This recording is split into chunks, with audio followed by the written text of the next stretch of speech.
Okay, तो हम लोग अब दूसरा चैप्टर स्टार्ट कर रहे हैं, आइसोसेलेस ट्रायंगल। पहले ट्रायंगल्स में हम लोग कॉन्सेप्ट में पहला क्लास में दे चुके थे आइसोसेलेस ट्रायंगल क्या है, पर यहाँ पे हम फिर से उसका रिलेटेड कुछ थ्योरम्स है वो बता दे रहे हैं। तो पहला थ्योरम है, if two side of a triangle are equal. देखो, एक ट्रायंगल में जब दो साइड इक्वल है, the angles opposite to them are also equal. अगर दो साइड इक्वल होगा तो उसके अपोजिट का एंगल, देखो ये साइड इक्वल है तो इसके अपोजिट का ये एंगल, और ये साइड इक्वल है तो इसके अपोजिट का ये एंगल भी इक्वल होगा। ये हमको प्रूफ करके दिखाना है। तो कैसे दिखाएंगे? पहले हम एक कंस्ट्रक्शन ड्रॉ करेंगे। कंस्ट्रक्शन एक परपेंडिकुलर ड्रॉ करेंगे फ्रॉम द वर्टेक्स ए। जिस पॉइंट से ये वर्टेक्स हुआ ना, जो पॉइंट दोनों साइड का कॉमन पॉइंट है, देखो ए बी और ए सी इक्वल है तो इसका कॉमन पॉइंट ए हुआ। यहाँ से हम एक वर्टेक्स ड्रॉ करेंगे, यहाँ से सॉरी यहाँ एक से एक हम परपेंडिकुलर ड्रॉ करेंगे। एक परपेंडिकुलर, इस वर्टेक्स से एक परपेंडिकुलर ड्रॉ करेंगे ए डी, ठीक है। ये परपेंडिकुलर ड्रॉ करेंगे तो अब हमको दिखलाना है ये एंगल और ये एंगल इक्वल है। कैसे इक्वल होगा? तो देखो, ये दोनों ट्रायंगल लेंगे, इन दोनों ट्रायंगल में ये दोनों साइड इक्वल है और ये साइड कॉमन है और ये एंगल 90 डिग्री है। तो ये RHS से हो गया। इस राइट एंगल के अपोजिट का साइड क्या होता है? हाइपोटेन्यूस होता है, और ये एक साइड हो गया। राइट एंगल है, हाइपोटेन्यूस इक्वल है, दोनों ट्रायंगल का हाइपोटेन्यूस इक्वल है, दोनों में एक राइट एंगल है और एक साइड कॉमन है। तो ये RHS से ये दोनों ट्रायंगल कॉन्ग्रुएंट हो गया, और जब ये दोनों ट्रायंगल कॉन्ग्रुएंट हो गया तो angle B equal to angle C हो गया प्रूफ। बस ऐसे ही हल्का हल्का कॉन्सेप्ट देते हुए हम सारा चले जाएंगे, ठीक है। और उसके बाद ऐसे ही एग्जाम में तो थ्योरम्स आता नहीं है। दूसरा थ्योरम क्या है? देखो, a two angles of a triangle are equal, the side opposite to them are also equal. यहाँ पे उसका कन्वर्स है। अगर दो एंगल किसी ट्रायंगल का इक्वल है, मान लो ये दोनों एंगल इक्वल है, तो हमको दिखलाना है कि ये अपोजिट साइड भी इक्वल होगा। मतलब इसके अपोजिट का साइड ये और इसके अपोजिट का साइड ये। अगर हम नाम दे दे ट्रायंगल का ABC, तुमको दिखलाना है AB equal to AC, required to proof और टू प्रूफ। और यहाँ पे अगर हम नाम दे ABC, तुमको दिखलाना है angle B equal to angle C, ठीक है। यहाँ पे क्या प्रूफ करना है? टू प्रूफ है यहाँ पे angle B equal to angle C। और यहाँ पे क्या प्रूफ करना है? यहाँ पे प्रूफ करना है AB इक्वल टू AC। तो यहाँ पे कंस्ट्रक्शन में आएगा मेरा एक परपेंडिकुलर AD ड्रॉ किए, ठीक है। और जब एक AD परपेंडिकुलर ड्रॉ करते हैं तो देखो आइसोसेलेस ट्रायंगल में ये इस जब दोनों ट्रायंगल कॉन्ग्रुएंट हो जा रहा है तो ये इसको बेस को बाइसेक्ट भी करता है, ठीक है। जब एक परपेंडिकुलर किसी बेस को बाइसेक्ट करे तो ये ट्रायंगल आइसोसेलेस होता है। आइसोसेलेस को लेके बहुत सारा ये है, देख लो कि सिर्फ ये दो साइड समान होने से ये आइसोसेलेस नहीं होगा। देखो, दो एंगल समान होने से भी तुम कह सकते हो कि ट्रायंगल आइसोसेलेस है, ठीक है। जैसे कि यहाँ पे देखो, ये दोनों एंगल समान है, तो यहाँ से हम फिर एक परपेंडिकुलर ड्रॉ करते हैं, ठीक है। परपेंडिकुलर ड्रॉ कर लिए। अब क्या हो जाएगा? देखो, दो एंगल और एक साइड, ये कॉमन साइड है ना, ये समान हो गया। तो ये यहाँ पे मेरा ये एंगल साइड से ये ट्रायंगल मेरा कॉन्ग्रुएंट हो गया। एंगल साइड से ये ट्रायंगल मेरा कॉन्ग्रुएंट हो गया। और जब ये ट्रायंगल का कॉन्ग्रुएंट हो गया तो AB इक्वल टू AC हम कह ही सकते हैं। प्रूफ हो गया।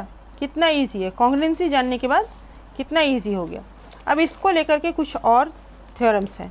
चलो, ये हम थोड़ा सा हिंट्स देते हुए बढ़ जा रहे हैं आगे। The bisector of the angle at the vertex. देखो, फिर एक किए, bisector of the angle at the vertex of an isosceles triangle. देखो, यहाँ पे ये आइसोसेलेस ट्रायंगल बोल दिया है, मतलब जब मेरा ये ट्रायंगल आइसोसेलेस बोल दिया है, ठीक है। क्या है question? The bisector of the angle at the vertex ABC मेरा एक आइसोसेलेस ट्रायंगल है, और ये वर्टेक्स है, A वर्टेक्स है, वर्टेक्स ऑफ A मेरा वर्टेक्स है। जब ये वर्टेक्स है तो AB इक्वल टू AC होगा, निश्चित है। ये दोनों इक्वल होगा क्योंकि ये मेरा बेस एंगल होता है और ये वर्टेक्स एंगल होता है, तो ये वर्टेक्स है, ठीक है। At the vertex of an isosceles triangle bisect the base at right angle.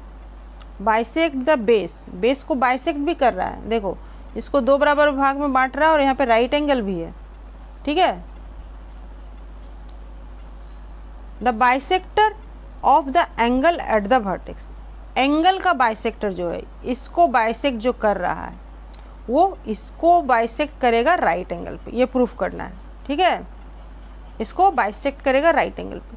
तो ये बाइसेक्टर है, पहले दिया हुआ the bisector of the angle at the vertex. ये बाइसेक्टर मेरा दिया हुआ है, आइसोसेलेस ट्रायंगल का बाइसेक्टर है, तो इसको बेस को बाइसेक्ट करेगा राइट एंगल पे, ये हमको प्रूफ करना है। तो क्या प्रूफ करना है? टू प्रूफ, ये डी अगर नाम दिए तो यहाँ पे प्रूफ करना है हमको A D perpendicular to B C. ठीक है, तो यहाँ पे ये बाइसेक्टर है, ये इक्वल एंगल है और ये इक्वल साइड है और ये साइड मेरा कॉमन है। ठीक है, ये साइड कॉमन है तो क्या हो जाएगा? साइड एंगल साइड से, ये मेरा साइड एंगल साइड से ट्रायंगल कॉन्ग्रुएंट हो गया। और जब ट्रायंगल कॉन्ग्रुएंट हो गया तो ये बेस इक्वल होगा ही, और जब बेस इक्वल हुआ ये दोनों एंगल भी इक्वल होगा, और ये दोनों एंगल इक्वल होगा तो क्या होगा? दोनों एंगल का जोड़ क्या होगा? Angle A D B plus angle A D C equal to 180 degree. हाँ, और ये दोनों इक्वल है ना, angle A D B plus angle A D B equal to 180 degree, और twice of angle A D B equal to 180 degree, और angle A D B equal to 90 degree. Proof हो गया? तो ये बाइसेक्ट कर रहा है 90 डिग्री पे, यही प्रूफ करना था। हो गया प्रूफ। अब नेक्स्ट पार्ट, इसमें एक और थ्योरम है। चलो सब थ्योरम को हल्का हल्का कर लेते हैं। इफ़ इक्वल साइड, तो इसका मतलब क्या होता है? आइसोसेलेस ट्रायंगल में इससे क्या मतलब निकाले हम लोग? आइसोसेलेस में अगर वर्टेक्स का कोई बाइसेक्टर है तो वो बेस को भी बाइसेक्ट करेगा, परपेंडिकुलर भी ड्रॉ करेगा। देखो यहाँ से कितना चीज़ निकल के आ रहा है। अगर हम परपेंडिकुलर ड्रॉ किए तो वो बेस को बाइसेक्ट करेगा, वर्टेक्स को भी बाइसेक्ट करेगा। इसी को अलग अलग करके 3-4 तरीके से दिया हुआ है। देखो, if equal side of an isosceles triangle are produce the exterior angle so formed are equal. चलो, ये आइसोसेलेस ट्रायंगल है मेरा ए बी सी, एक आइसोसेलेस ट्रायंगल है, इसका ये साइड इक्वल टू ये साइड है। तो इसको जब हम बड़ा कर रहे हैं, देखो इसको जब बड़ा कर रहे हैं क्या बोल रहा है? Produce isosceles triangle are produce the exterior angle so form. Exterior angle ये बन रहा है, ये बन रहा है, तो ये भी इक्वल होगा, निश्चित ही होगा। क्यों इक्वल होगा? क्यों होगा बोलो तो? क्योंकि ये एंगल इक्वल टू ये एंगल है ना, ये दोनों एंगल आपस में इक्वल है। आइसोसेलेस ट्रायंगल है, ये साइड इक्वल है, और ये साइड इक्वल है, ये एंगल इक्वल है, और ये दोनों एंगल का जोड़ 180 होता है। ठीक है, अगर हम ये ए बी सी, ये इसको डी और इसको ई बोले तो क्या बोलेंगे? Angle A B D equal to 180 degree, और ए बी डी क्या है? Angle A B C plus angle C B D equal to 180 degree होगा। This angle plus this angle 180 degree. ठीक है, और उसी तरह से यहाँ भी इसको भी लिख सकते हैं क्या? Angle A C B plus angle B C E equal to 180 degree. ठीक है, तो ए बी सी और ए सी बी ये दोनों इक्वल है, जब इक्वल है तो क्या लिखेंगे? A B C plus angle C B D equal to angle, इस ए सी बी को भी हम लिख सकते हैं A B C plus angle B C E. ठीक है, तो ये कट गया तो ये दोनों इक्वल बच गया। हो गया प्रूफ। चलो अब तीसरा नंबर क्या है? The perpendicular bisector of the base of an isosceles triangle. Perpendicular bisector base of an isosceles triangle, ये एक आइसोसेलेस ट्रायंगल लिए, ए बी सी एक मेरा आइसोसेलेस ट्रायंगल है, और इसका बेस का एक परपेंडिकुलर बाइसेक्टर है। बेस को ये दोनों मेरा ये इक्वल है, और बेस को ये 2 बराबर भाग में बांट रहा है, और ये परपेंडिकुलर भी है। ठीक है, passes through the vertex of the triangle, ये मेरा ट्रायंगल के वर्टेक्स से ही गुजरेगा, ये हमको दिखलाना है। क्या दिखलाना है? ट्रायंगल के वर्टेक्स से ही गुजरेगा, मतलब ए डी जो है, ये जो परपेंडिकुलर है मेरा, ये ए से होकर के गुजरेगा। तो कैसे दिखलाएंगे? देखो, ये और ये साइड इक्वल है, ट्रायंगल मेरा बोल दिया आइसोसेलेस ट्रायंगल है, मतलब ये दोनों साइड इक्वल है। ये दोनों साइड इक्वल है,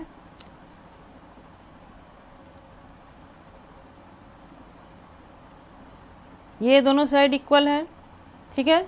कितना चाहिए यहाँ पे, परपेंडिकुलर बाइसेक्टर भी बोल दिया है, ये परपेंडिकुलर भी बाइसेक्टर भी, तो एंगल साइड एंगल से या फिर राइट एंगल ट्रायंगल से भी, RHS से, RHS से, या फिर साइड एंगल साइड से, किसी भी तरीके से तुम देखो ये ट्रायंगल कॉन्ग्रेंट हो रहा है। मतलब ये परपेंडिकुलर बाइसेक्टर जो ये ट्रायंगल कॉन्ग्रेंट हो रहा है। कॉन्ग्रेंट हो रहा है मतलब क्या, ये ए से ही जाएगा, है कि नहीं। कॉन्ग्रेंट हो रहा है मतलब ये इस एंगल को दो बराबर भाग में बांट रहा है यहाँ पर, ये एंगल को दो बराबर में भाग में बांट रहा है। ये एंगल इक्वल टू ये एंगल हो रहा है, मतलब ये ए पॉइंट से जा रहा है, ठीक है। और चौथा क्या है, the line joining the mid point of the base of an isosceles triangle, the line joining the mid point of the base of an isosceles triangle, ये बेस है,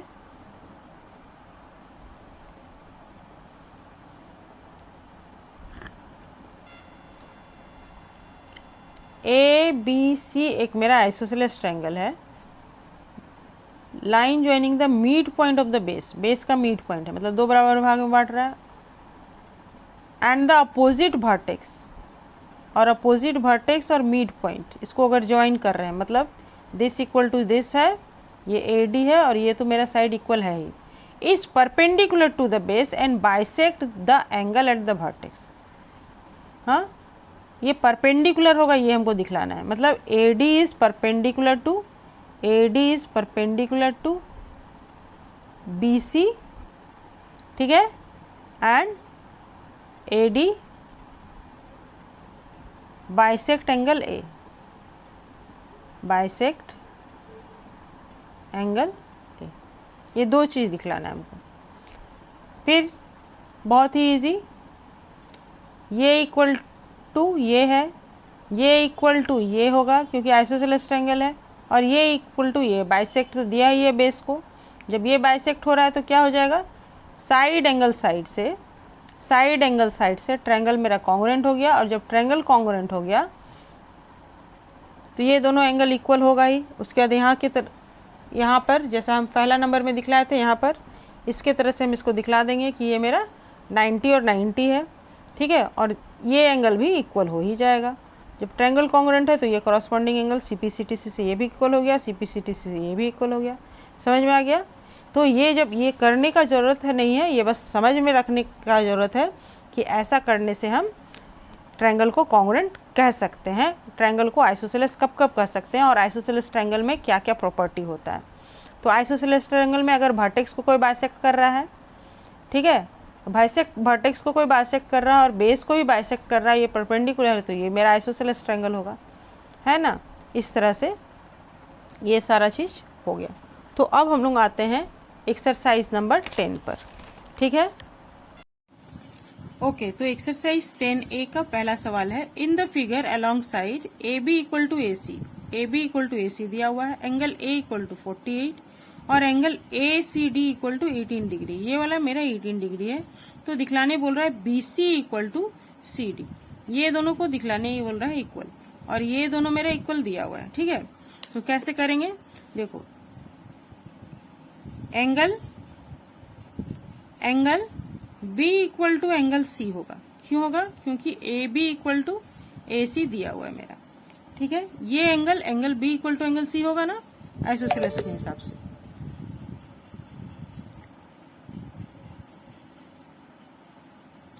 और फिर क्या होगा, ये 48 दिया हुआ है, तो angle A plus angle B plus angle C equal to मेरा होगा 180 degree. Angle sum property of triangle, angle sum property of triangle से हो गया। अब ये दोनों B और C तो इक्वल है, तो क्या लिखेंगे, angle A plus angle B plus angle B equal to 180 degree. इसको 1 दे दो और फ्रॉम 1 कर दो, कोई भी कारण दे सकते हो, फ्रॉम 1 कर सकते हो। और एंगल A का वैल्यू 48 बैठा दिए और plus twice of angle B दे दिए इक्वल टू 180 डिग्री। यहाँ पे फ्रॉम 1 नहीं करके दे सकते हैं, यहाँ पे फिर दे सकते हैं प्रूव्ड अबव भी लिख सकते हैं, यहाँ पे लिख सकते हैं ट्रायंगल इज आइसोसेलेस गिवन या A B equal to A C given, कुछ भी लिख सकते हैं जो तुम्हारी इच्छा हो। तो अब twice of angle B equal to क्या हो जाएगा 180 माइनस 48 डिग्री, तो ये क्या होगा 10 माइनस 8 2, यहाँ पे रह गया 7, 7 माइनस 4 कितना हो गया 3, 132 डिग्री हो गया एंगल बी, और इसको बाई 2 कर दिए तो ये मेरा 66 डिग्री निकल गया एंगल बी, 66 डिग्री। और यही मेरा एंगल सी भी है, ठीक है। तो एंगल सी मेरा 66 है, तो डी सी बी क्या होगा, therefore angle D C B equal to 66 degree minus 18 degree होगा, और इक्वल टू क्या हो जाएगा 16 माइनस 8 8, और यहाँ 5 माइनस 1 4, 48 डिग्री। तो ये वाला एंगल देखो, ये एंगल भी मेरा 48 डिग्री निकल रहा है, D C B equal to 48 degree, ठीक है। और इसको क्लियरली लिखना चाहो तो लिख सकते हो, this plus this equal to this given, ये सब करके और बड़ा करना चाहो तो कर सकते हो। ऐसे हो गया डीसीबी इक्वल टू हो गया इतना, और जब डीसीबी इतना है तो हमको बीसी इक्वल टू सीडी दिखलाने बोल रहा है इक्वल, है ना। तो ये 48 डिग्री निकला, और ये मेरा कितना है, ये मेरा 66 डिग्री है, तो ये एंगल निकल सकता है, हाँ। फिर निकालो angle B plus angle B D C, angle B तो एक ही है इसलिए B D C plus angle ये B C D equal to फिर 180 डिग्री होगा, एंगल सब प्रॉपर्टी ऑफ ट्रायंगल से ये फिर 180 डिग्री होगा। देखो angle B plus angle B D C मतलब ये वाला एंगल, और फिर एंगल बी सी डी मतलब ये वाला एंगल, ये वाला सिर्फ ये एंगल बी सी डी जो अभी यहाँ पे हम निकाले बी सी डी, ठीक है। ये 180 डिग्री होगा। फिर angle sum property of triangle से, angle sum property of triangle से, ठीक है। तो एंगल बी मेरा 66 डिग्री दिया हुआ है, और एंगल बी डी सी हमको निकालना है। चलो एंगल बी डी सी हमको निकालना है, और बी सी डी अभी हम निकाले 48 डिग्री निकाले ना।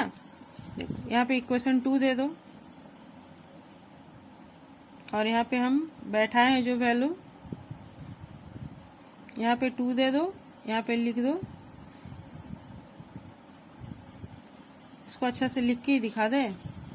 देखो अच्छा से लिख के दिखा दे, D C B equal to क्या हो जाएगा, एंगल ये डी सी बी क्या हो जाएगा, angle A C B, angle A C B minus angle A C D minus angle A C D. हाँ, ये लाइन पहले लिख लेना, यहाँ पर ये लाइन पहले लिख के रखे, उसके बाद ये लाइन लिख लेना। तो 66 माइनस दिस, और इसका वैल्यू दिया हुआ है, ठीक है। तो यहाँ से हम इसको लिख लोगे 3 number equation. 3 number equation equal to ये हो गया 180 डिग्री। तो ये मेरा क्या हो जाएगा, ये हो जाएगा angle B D C equal to, दोनों को जोड़ेंगे और माइनस करेंगे, 180 माइनस ये कितना हो गया 8 plus 6 14 4 1 in hand 6 plus 4 10 and 1 11, और इसको दोनों को जोड़ के इधर ले आए माइनस करने के लिए, ठीक है ना। तो कितना हो गया अब 10 माइनस 4 6, और कितना बचा 7, 7 माइनस 1 6, 66 निकल गया, और 1 माइनस 1 0। मतलब क्या हुआ, ये एंगल भी मेरा 66 निकल गया, हाँ, बी डी सी। हेंस जब दोनों, और यही मेरा वैल्यू किस एंगल का है, ये भी मेरा वैल्यू है एंगल डी बी सी, ठीक है ना। यही दोनों एंगल का वैल्यू है, angle B D C equal to D B C जब आ रहा है, hence B C equal to C D root. हो गया, प्रूफ हो गया। जब दो एंगल इक्वल आ रहा है तो भी हम कर सकते हैं उसके अपोजिट का साइड इक्वल होता है। प्रूफ हो गया।